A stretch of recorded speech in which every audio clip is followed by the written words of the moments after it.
Brad, nainingon diri Brad nga sabadista daw si Jesus ug ang mga apostoles. Kinsay kaingon ang mga sabadista no? Sabadista po. Okay, mao ba ilang reliyon? Kining mga reliyon, gusto gid lang nga si Kristo pasundo nila. Pero atong basahon ang Biblia ani nga punto. Kung tinuod ba nga sabadista si Kristo og ang mga apostol. Kay kung si Kristo sabadista, nganong nagtukod man siya og iglesia kung sabadista siya. Ang sabadista diha ng daan sa wala pa si Kristo muanhis kalibutan.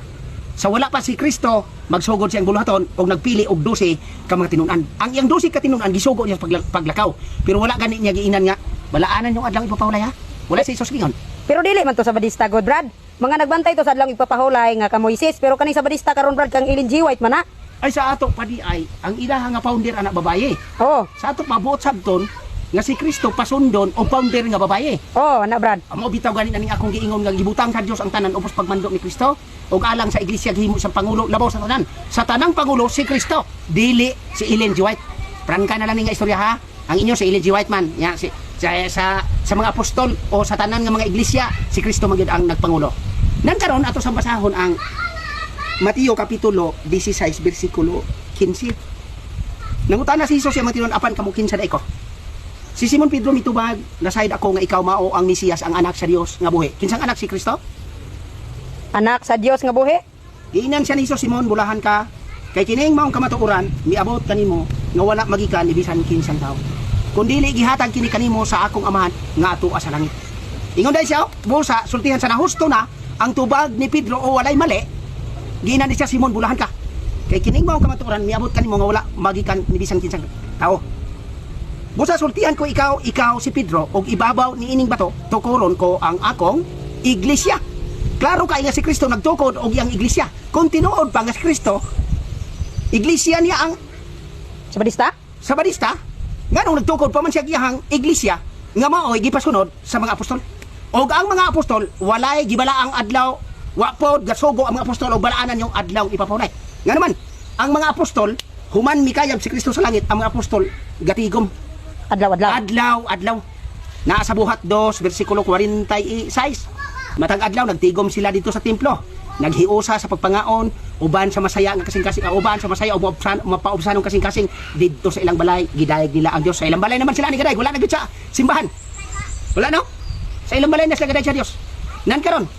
Ug ato pagyud nga dugangan ang punto sa istorya. Si Kristo sa tanang adlaw maoy iyang gisugo sa mga apostol nga mosunod niya. Lucas kapitulo 9 bersikulo 23 ug nga si Jesus miingon sa tanan. Kinsa gani katong buot mosunod kanako? Kinahanglan magdumili siya sa iyang kagalingon. Pasano niya ang iyang cross og mosunod siya kanako adlaw. Asa pa may adlaw ipapahulay ani? Wala na gid Brad. Wala na. Og moingon sila nga si Apostol Pablo misulod sa sinagoga sa adlaw ipapahulay. Tin-aw nang mabasa na to no? Pero atong sabton ang ato ang pagbasa. Buhat kapitulo 18 bersikulo 4. Matag adlaw ipapahulay, nakiglantogi siya sulod sa sinagoga. Aron sa pagkabig sa mga Hudyo o sa mga Grigo. Pagabot ni Silas o ni Timoteo gikan sa Macedonia, gigamit ni Pablo ang tanan niyang panahon pagwali sa mga balita. O gimatud-an niya ngadto sa mga Hudyo nga si Jesus mao ang Mesiyas. Ang pangutana ni adtong maong adlaw ipapahulay. Ang giwali ni Pablo dito si Jesus nga mao ang Mesiyas. Wala siya maghisgot o ipabalaan ang adlaw ipapahulay ni adtong maong adlaw. Laha? Ang iyang gipailang nga ngalan dito kang Jesus mao ang Mesiyas. So pasabot day na Brad, ang mga nagbantay sa adlaw ipapahulay day Brad, wala di ay na nagtuo ni Jesus. Nga bakit magdebate pa bago di ay si Apostol Pablo ug ang mga nagbantay sa adlaw ipapahulay kung si Jesus pa ilang gituuhan? Wala gyud ay ba klaro gyud kay Brad nga. Klaro ang litra sa Biblia kung inyo gyud nga analyson, inyong pamalandungan, nisulod si Pablo dito aron sa pagdebate. Matag adang ipapahulay misulod sa sinagoga aron pagkabig sa mga Hudyo o sa mga Grigo. Unsa may gibantayan ani mga tawo nga adlaw? Ba adlaw ipapahulay. O nganong naningkamot pa man si Pablo nga kamigon siya didto sa ngalan ni Jesus nga mao ang Mesiyas. So klaro kayo di ay si Pablo dili gani di ay wala nagsunod sa adlaw ipapahulay. So pakiro ba ang mga nagbantay ipapahulay sa kiwali ni Pablo nga mao si Jesus? So pakiro Brad. Atong tiwason ang bersikulo aron mahibaw-an nato. Sa dihang misupak sila, giyabyab ni Pablo ang abog sa iyang bisti o moingon kung dili kamo maluwas inyo na kanang sayop, wala koy labot sukad karon. Sa ato pa ang mga nagabantay sa adlaw ipapahulay so pakiro sa ngalan ni Hesus nga mao ang Mesiyas. Dahil giinan sa Pablo di mo mulos wa koy labot sukad karon. Ang mangluluwas ang giwali ni Pablo. Batay istorya ha. Ang mangluluwas nga ngalan nga maoy giwali ni Pablo, Hesus. Hesus no? Maoy mangluluwas. Dayon kinsa ni supak?